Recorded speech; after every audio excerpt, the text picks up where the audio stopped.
welcome to Mystery Magic Guide. I am the Mystery Magic Guide, and today we are back with a new card trick tutorial. This week we are looking at the trick performed by Chris Pratt on the Graham Norton Show. This is one of my favourite tricks. It always gets a great reaction, and it was made very famous, receiving over 20 million views on YouTube, I believe, by Chris Pratt. So, let's get started. You begin by taking the cards out of the deck, and you can of course shuffle. You can allow the spectator to shuffle, and you're going to show them that the cards are in fact a completely normal deck. You will then place the cards into 3 piles, like so, and ask the spectator to take the top card from the middle deck, place it face up on this pile. Same with the next card. Then the next card in this middle pile will be your card. I will take it for you, and I will not look. I think you can see that. This card then goes in the middle, somewhere in this middle pack. And then you take these face-up cards and sandwich the middle pack with them. You can then put this middle pack somewhere in the middle of the deck. Next then, we can ask the spectator if they would like to shuffle the cards. 9 times out of 10, they will say yes, and they will shuffle the cards. Now at this point, you can make up some stuff about how you've been practicing counting cards while people shuffle. That's what I like to do. It normally makes them feel a little bit freaked out, and they mix them up even more. Next, the spectator will hand the deck back to you, at which point you ask them if they agree that the card is completely lost and there is no possible way that I could know where they are. From here then, I will say I'm going to find their card. But as this is completely impossible, or virtually impossible, I want 4 attempts at finding their card.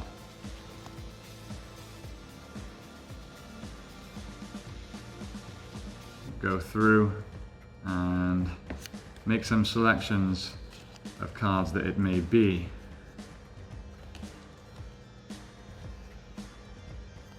Take as long as you want with this until you're happy with your selections. Now, because this is such a difficult task, I'm going to ask the spectator to give me 4 attempts at guessing their card. But what I'm going to do is take 8. So I now have 8 cards that I'm going to make 4 attempts at guessing your card with. I'm going to do this by showing you one of these 8 cards, and every time I get one wrong, if I get one wrong, I'm going to burn the next card. This trick is called burn 'em, by the way. So it makes it even harder. Yes, I have 8 cards, but I'm still only going to have 4 attempts, and I may well burn your card. So this is how it goes. Internet, is this your card? No? Ah, that's a shame. Put it down. Burn the next card. Internet, is this your card? No? Ah, nightmare. Put it down. Burn the next card. Again, are you ready? Is this your card? No? Put it down. Burn the next card. So I may well now have burnt your card. Who knows? I only have 2 choices left. And in fact, to avoid the risk of getting this trick wrong, is one of those your card?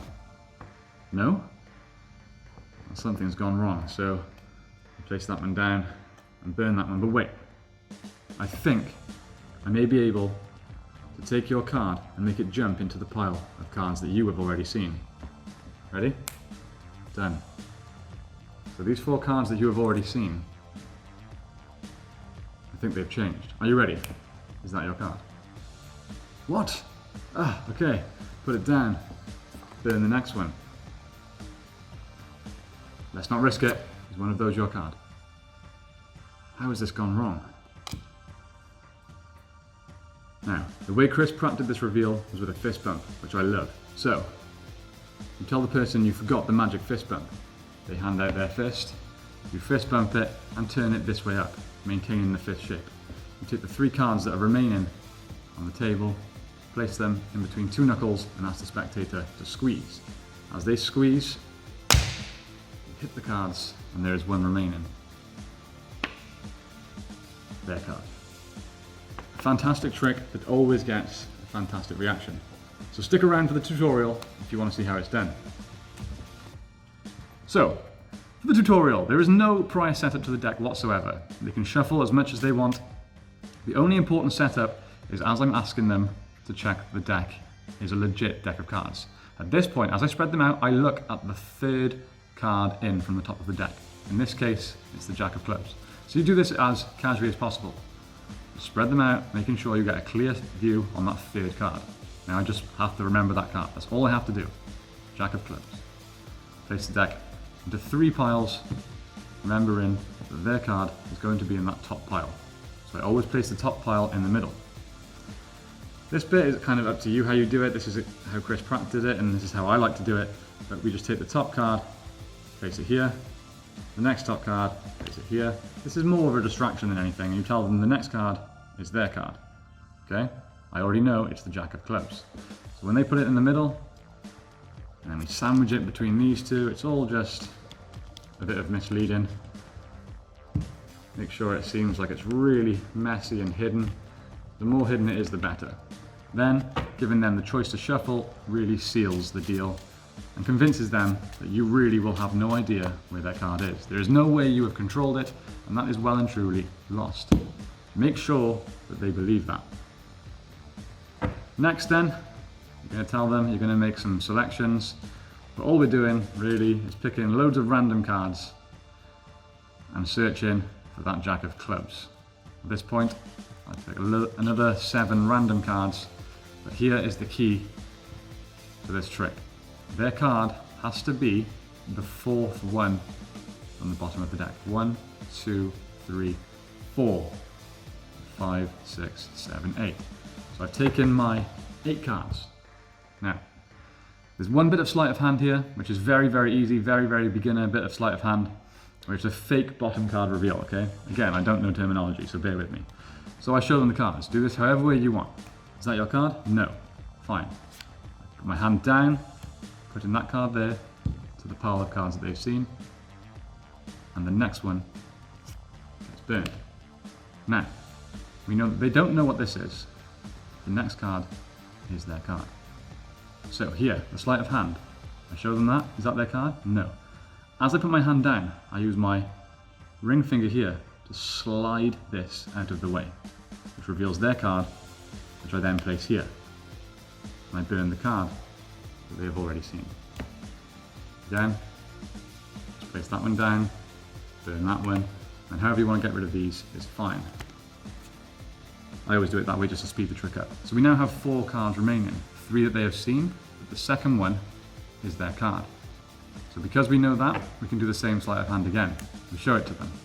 But this time, we slide this one down, putting their card on the table, burn the one we just showed them. And finally, you can show them these 2. When they say no, disappointingly, place them back on top. Now we have these 3 cards, and this is the bit that seems like the most impressive bit, but it's the bit that pretty much never goes wrong. So you do your fist bump, and then put the 3 cards with their card on the bottom, in between 2 knuckles. And when they squeeze, it just so happens that when you hit these, the pressure is so heavy on the top cards that they are always the cards that fall first. The bottom card never leaves. Yeah, you can hit this one as much as you want. That one will stay there. So then their card is revealed as a Jack of Clubs. A mind-blowing trick. I really hope you enjoyed it. It takes no setup. The sleight of hand is very, very simple. Very simple. Just practice, slide. Okay? Slide. Okay? Practice that sleight of hand and you will have no problems with this trick. And you'll get a fantastic reaction every time. I have been the Mystery Magic Guide, and hopefully you enjoyed this magic reveal.